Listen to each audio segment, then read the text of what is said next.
अभी जनसभा को संबोधित कर रहे हैं। दिनेश पालीवाल जी, जिलाध्यक्ष कांग्रेस, अनिल कठेरिया जी, शरद यादव जी, राघवेंद्र राजपूत, दिनेश बाथम जी, मनोज सैनी जी, समाजवादी पार्टी के हमारे महासचिव वर्मा और उपस्थित जो मंच पर हैं, बड़ी संख्या में हमारे सभी संगठन के नेता जो मंच पर हैं, इस चुनावी जनसभा में आए हुए हमारे आदरणीय बुजुर्ग माताएं, बहनें, नौजवान साथी, पत्रकार बंधुओं, मैं सबसे पहले आप सबका इस चुनावी जनसभा में आए हुए लोगों का बहुत बहुत आभार प्रकट करना चाहता हूं।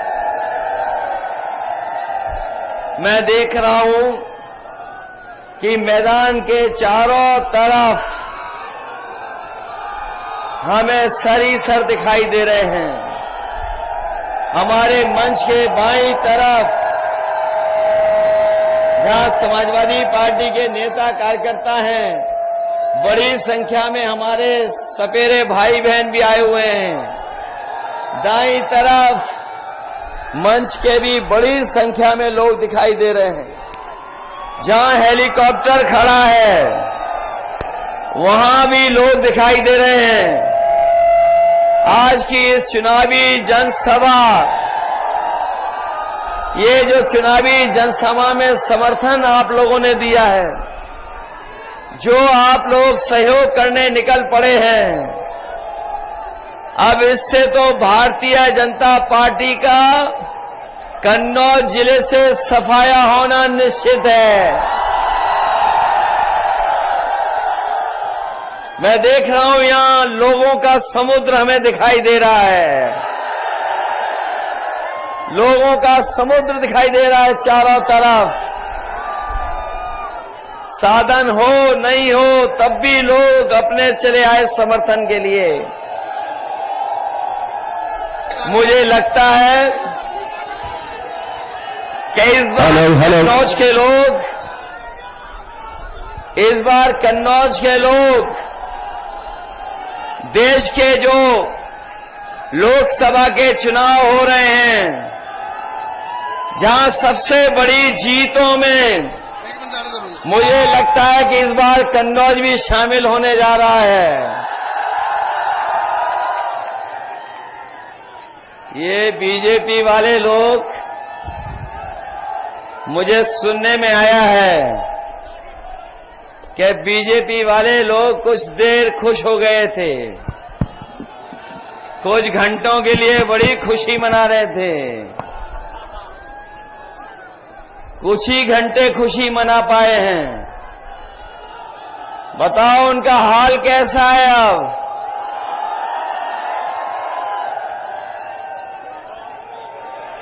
कहां चले गए बीजेपी वाले लोग? और इसलिए नहीं, हमारे कन्नौज के लोग जानते होंगे, जहां पर विकास छूटा था वहीं छूट गया। जहां विकास छोड़ा था हम लोगों ने, उससे आगे ये कन्नौज का विकास नहीं किया इन्होंने। और इनको केवल 10 साल का हिसाब किताब नहीं देना है, बल्कि 17 साल का हिसाब किताब देना है। दिल्ली के 10 साल और लखनऊ के सरकार के 7 साल। बताओ 17 साल का हिसाब देना है कि नहीं देना है इन्हें? और 17 साल में हमारे किसानों के साथ धोखा किया। किसान भाइयों, देश के प्रधानमंत्री जी आए थे, कन्नौज में कई बार आए और कह के गए थे कि हम किसानों की आय दोगुनी कर देंगे। बताओ गुरसाईगंज में आए थे, तिरवा में आए थे। बताओ हमारे किसान भाइयों, किसी की पैदावार का लाभ, क्या उनकी आय दोगुनी हो गई? आज आय दोगुनी नहीं की थी, इन्होंने काले कानून लाने का काम किया था और काले कानूनों से हमारे किसान भाइयों की जमीन छीनना चाहते थे। न केवल जमीन छीनना चाहते थे, बल्कि उनकी पैदावार की लूट करना चाहते थे। हमारे किसान भाई पूरे देश के दिल्ली में बैठ गए, धरना दिया। किसान आंदोलन को रोकने के लिए बीजेपी के लोगों ने आरसीसी की दीवार बनवाई थी, कील लगवाई थी। ट्रैक्टर में कोई डीजल नहीं भरवा सकता था, लेकिन हमारे किसानों ने परवाह नहीं की। दिल्ली सालों साल घेरे रहे और तभी दिल्ली से लौटे थे जब काले कानून वापस हो गए थे। 1000 किसान शहीद हो गया। इनकी सरकार में 1000 किसान शहीद हुआ है। थार से किसान की हत्या हुई है। किसानों पे, हम लोगों पे झूठे मुकदमे लगे हैं, लेकिन किसान पीछे नहीं झुका, अपनी एमएसपी की मांग कर रहा है। हम अपने किसान भाइयों को भरोसा दिलाते हैं, समाजवादी पार्टी, इंडिया गठबंधन और कांग्रेस पार्टी ने तय किया है, सरकार बनेगी तो अपने किसानों को एमएसपी का कानूनी अधिकार दिलाने का काम होगा। न केवल किसानों को एमएसपी का कानूनी अधिकार मिलेगा, बल्कि हमारे किसानों का कर्ज भी माफ करने का काम होगा। और कर्ज इसलिए माफ करना चाहते हैं, इन बीजेपी वालों ने उद्योगपतियों का, बड़े बड़े लोगों का तो कर्ज माफ किया, और जब कर्ज माफ करने का इन्होंने नियम बनाए तो नियम ये बनाया कि 5 करोड़ से ऊपर जिन लोगों का कर्ज है उनका कर्ज माफ हो जाएगा। हमारे किसान भाइयों बताओ, गांव के रहने वाले गरीब, इनका लाखों में हजारों में कर्ज होता है, इनका कर्ज ना माफ करना पड़े, इनका कर्ज बना रहे, कर्ज इनका और सर पे चढ़ जाए, इसलिए इन्होंने नियम बनाया था कि 5 करोड़ से ऊपर जिन लोगों ने कर्ज लिया है उनका कर्ज माफ होगा। बीजेपी के सरकार ने 16 लाख करोड़ कर्ज माफ कर दिया उद्योगपतियों का, बड़े लोगों का। हम अपने किसान भाइयों कह के जा रहे हैं, जिनका लाखों में कर्जा है, अगर वो करोड़ों में उद्योगपतियों का माफ कर रहे हैं तो अपने गरीबों का, किसानों का लाखों में जो कर्जा है वो माफ करने का काम होगा। ये हमारे नौजवान, ये जो नौजवान साथी हमें दिखाई दे रहे हैं, ये बीजेपी वाले गांव-गांव कार्यक्रम चलवा रहे थे, विकसित भारत यात्रा। ये विकसित भारत यात्रा का अगर सहयोग हमारे प्रधानों ने न किया होता तो इनकी विकसित यात्रा नहीं चल पाती। ये विश्व गुरु बनाना चाहते हैं देश को। हम बीजेपी के लोग कहना चाहते हैं, जिस समय हमारा किसान खुशहाल होगा, विकसित भारत भी बन जाएगा और नौजवान को नौकरी रोजगार मिलेगा तो विश्व गुरु भी हमारा भारत देश बन जाएगा। नौजवान साथियों, इस सरकार ने धोखा दिया कि नहीं दिया धोखा आपको? इन्होंने नौकरी निकाली, परीक्षा लिखवाई और बाद में पेपर लीक कर दिया। बताओ पेपर लीक हुए कि नहीं हुए? और एक पेपर लीक नहीं हुआ, 10 से ज्यादा पेपर लीक हुए। यही नौजवान जो तैयारी कर रहे थे, सालों साल कोचिंग कर रहे थे, बड़ी मेहनत से पढ़ाई कर रहे थे, किराया मांग करके, उधार कर करके इन्होंने पढ़ाई पूरी की, कोचिंग की, और जब परीक्षा लिखी, जब वो परीक्षा दे करके नौजवान घर लौटा तो पता लगा पेपर लीक हो गया, परीक्षा कैंसिल हो गई। इस सरकार में जो भी परीक्षा हुई है सबके पेपर लीक हो गए। बताओ ये सरकार कैसी है जो अपना लीकेज नहीं रोक पा रही है? बताओ पेपर लीक हो रहा है कि नहीं हो रहा है? ये कैसी सरकार है जो अपना लीकेज नहीं रोक पा रही है, पेपर लीक करा रही है? और केवल पेपर लीक नहीं हुए हैं बल्कि नौजवान जो हमारा दौड़ के भाग के दिन रात तैयारी करता था फौज की, क्या उसको फौज में भर्ती मिल जाएगी, पक्की नौकरी मिलेगी और वर्दी पहनने को मिलेगी, देश की रक्षा करने के लिए चला जाएगा, वो नौकरी भी इन्होंने आधी अधूरी कर दी। ये अग्निवीर वाली नौकरी, ये जो आधी अधूरी नौकरी है, हम समाजवादी लोग और इंडिया गठबंधन के लोग कभी स्वीकार नहीं कर सकते हैं। नौजवानों, सरकार बनेगी, अग्निवीर व्यवस्था हमेशा हमेशा के लिए खत्म हो जाएगी। ये 4 साल की नौकरी हमारा नौजवान स्वीकार नहीं कर सकता। और ये अग्निवीर में कोई आपका सम्मान नहीं है, ना आपको कोई इसमें सम्मान मिलेगा, ना आपको कोई सुविधा मिलने जा रही है। और अगर शहीद भी हो गए तो आपको सम्मान के साथ घर नहीं पहुंचाएंगे। याद होगा आपको, ये नेताजी ने किया था कि अगर कोई जवान शहीद होता था तो उसको सम्मान के साथ उसके घर परिवार तक ला करके उसको सम्मान देते थे। ये नेताजी का फैसला था। आज अग्निवीर अगर कहीं शहीद होगा तो उसको सम्मान नहीं दे रही सरकार।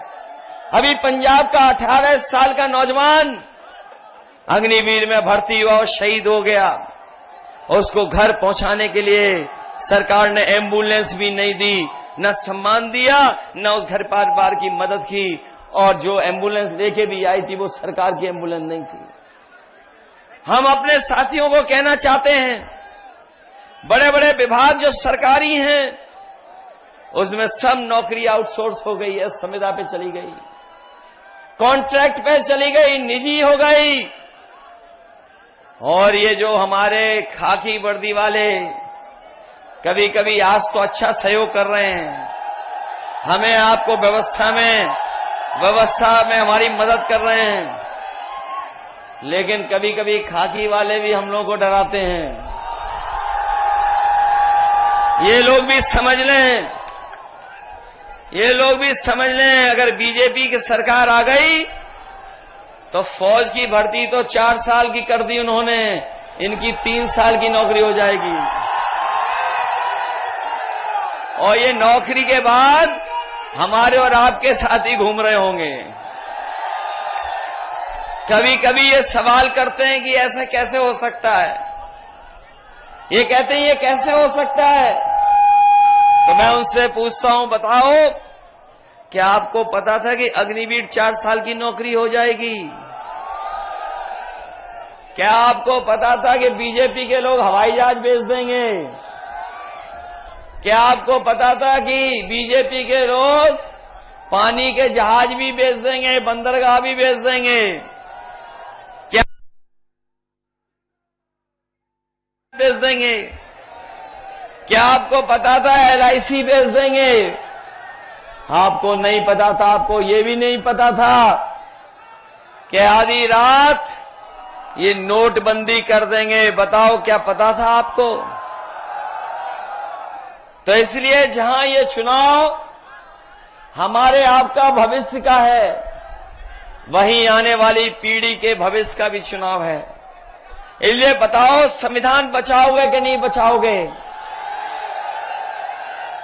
ये जो संविधान बाबा साहब भीमराव अम्बेडकर जी ने दिया हम लोगों को, यही संविधान है जो हमें हक दिलाता है, यही संविधान है जो हमें न्याय दिलाता है, यही संविधान है जो हमारी संजीवनी है, यही संविधान है जो हमारे और आपके बीच में गैर बराबरी खत्म करने के लिए आरक्षण हम लोगों को देता है। ये सरकार संविधान को खत्म करना चाहती है, लोकतंत्र को खत्म करना चाहती है, और ये हमें आपको ये जो एक वोट देने का अधिकार है उसको भी छीनना चाहती है। लेकिन हम उनको बता देना चाहते हैं, जो संविधान बदलने के लिए निकले हैं, उसको ये सब लोग मिलकर के बदलने का काम करेंगे। बताओ बदलोगे कि नहीं बदलोगे? और ये जो डबल इंजन की सरकार है, इनके आपने होर्डिंग देखे? इनके होर्डिंग लगे बड़े बड़े शहरों में। ये जो डबल इंजन की सरकार के होर्डिंग लगे हैं, बड़े बड़े होर्डिंग, और उस होर्डिंग में देख लो एक इंजन पहले से ही गायब है। और जो कन्नौज का खटारा इंजन है, उसको जगह ही नहीं मिली है, उन्होंने पहले ही गायब कर दिया उसको। और जो खटारा इंजन का है, उसका पुलिस से बहुत पुराना प्रेम है। हमारे पुलिस के भाई भी लोग भी बहुत प्रेम करेंगे उनको इस बार चुनाव में।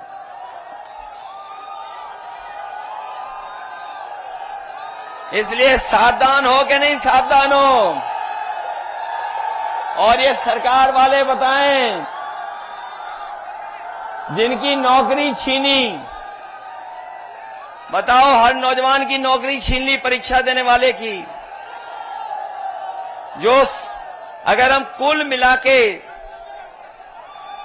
जिनके परीक्षा कैंसिल हो गई, जिनका पेपर लीक हो गया, वो ऐसे 60 नौजवान हैं, 60 लाख।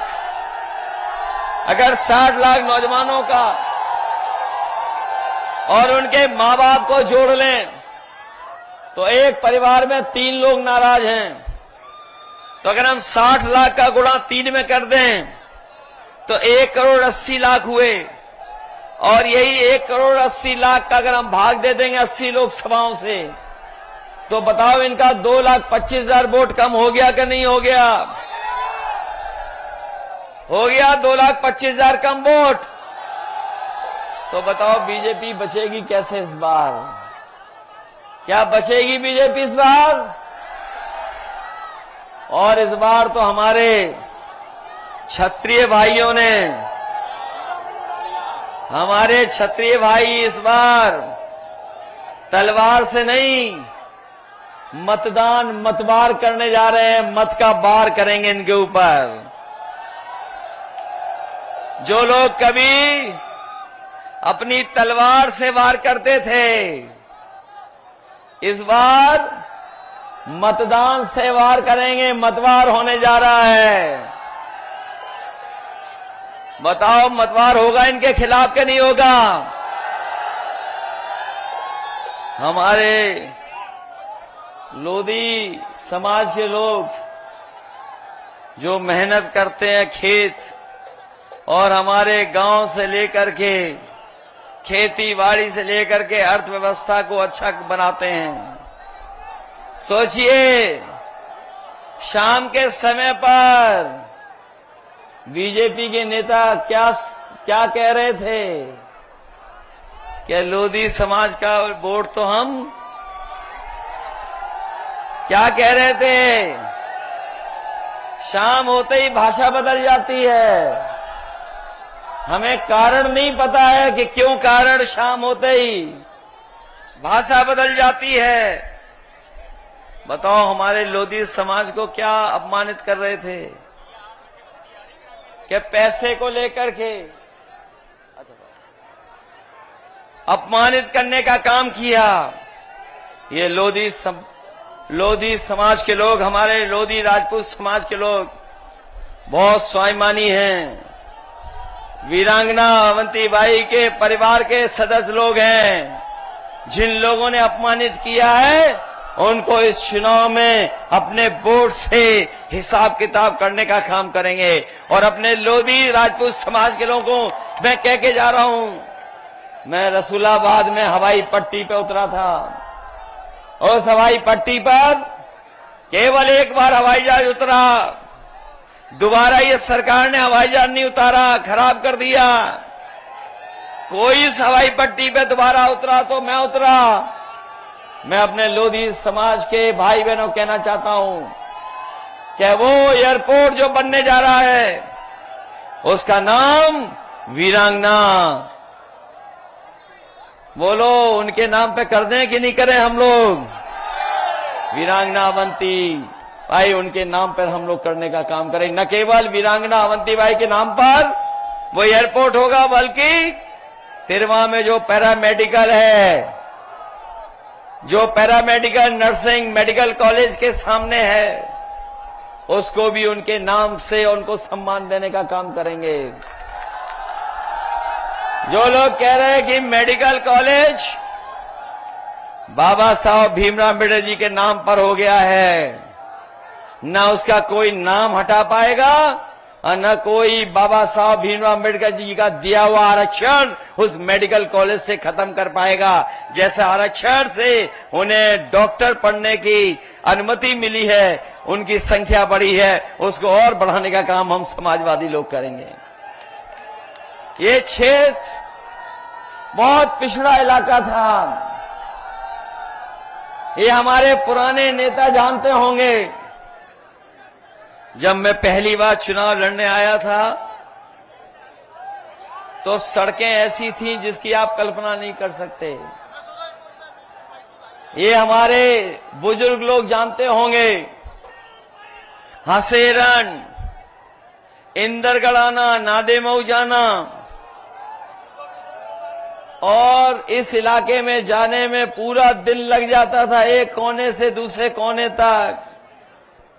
जब यहां के विधायक रहे अनिल पाल जी के पिताजी विजय बहादुर पाल जी, वो जब हमारे साथ चलते थे तो बताते थे कितने दिन उन्होंने भूख हड़ताल की थी, जाने कितने दिन सड़क बनवाने के लिए भूख हड़ताल करनी पड़ती थी। तब भी सड़क नहीं बन रही थी। अगर किसों का जाल बिछाया तो समाजवादी लोगों ने चारों तरफ सड़क बिछाने का काम किया। सुनीता, तेरे को